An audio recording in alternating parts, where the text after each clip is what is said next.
The Krix raider fleet descended upon the mining colony of Hemera, seven like a swarm of metallic locusts, their weapons tearing through the settlement's modest shields as if they were paper. The colonists scattered, screaming, running for shelters that wouldn't save them. The Krix were known throughout the sector, not for their mercy, but for their brutality. Genesis stood at the edge of the main plaza, her dark eyes tracking the descending warships with an unsettling calm. Around her, chaos erupted. Families clutched children, miners abandoned their equipment, and security forces fired uselessly at the armored hulls above. But Genesis didn't run. She had learned long ago that running only delayed the inevitable. Thomas found her there, his face streaked with dust and panic. "Genesis, what are you doing? We have to get to the bunkers." She turned to him slowly, and he saw something in her expression that made him pause. A coldness, a calculation that seemed at odds with the woman he'd worked beside for 3 years. "The bunkers won't hold," she said quietly. "You know it. I know it. The Krix will crack them open like eggs." "Then what?" "Go to the communications array," Genesis interrupted, her voice barely above a whisper, but carrying an authority that made Thomas obey instinctively. "Broadcast on all frequencies. Tell them the quiet storm is here." Thomas stared at her. "The quiet storm? Genesis, what are you?" The first Raider drop pod crashed into the plaza, sending chunks of permacrete flying. The hatch burst open, and Captain Vex Thar emerged, a towering Krix warrior, his exoskeleton gleaming with the trophies of 100 conquests. His pack followed.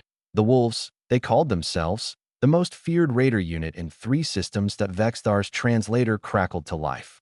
"Humans, your colony is now property of the Krix Dominion. Resistance will be met with Vexthar," Genesis said. The Raider captain's head snapped toward her. The plaza fell silent. Even the wind seemed to hold its breath. "You know my name, human?" Vexthar's mandibles clicked with amusement. "I know more than your name." Genesis walked forward, each step measured, deliberate. "I know you slaughtered the population of Kepler Station. I know you personally executed the children at New Providence. I know you wear their identification tags as decoration." Vexthar's warriors shifted uneasily. The captain himself seemed intrigued. "You speak boldly for prey. Perhaps I will make your death slow, so you may." Genesis moved. Human eyes, Thomas had once read, weren't designed for tracking fast-moving objects. Human reflexes were considered sluggish by galactic standards. Human muscle density was laughable compared to Krix warriors. But Genesis moved like water, like shadow, like death itself. Her hand found the plasma cutter she'd hidden in her jacket. A mining tool, nothing more. But in her grip, it became something else entirely. The beam carved through Vexthar's translator in a shower of sparks. Before the Raider captain could react, she'd moved behind him, the cutter's heat singing the joints of his exoskeleton.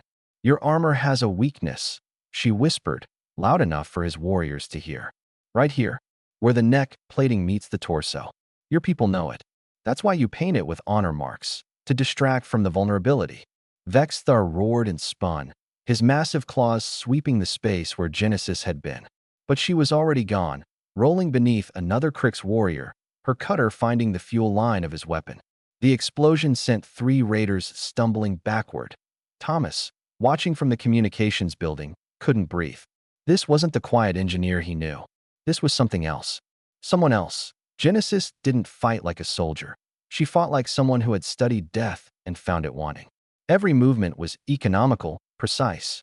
She used the Raiders' own mass against them, their aggression, their assumption of superiority.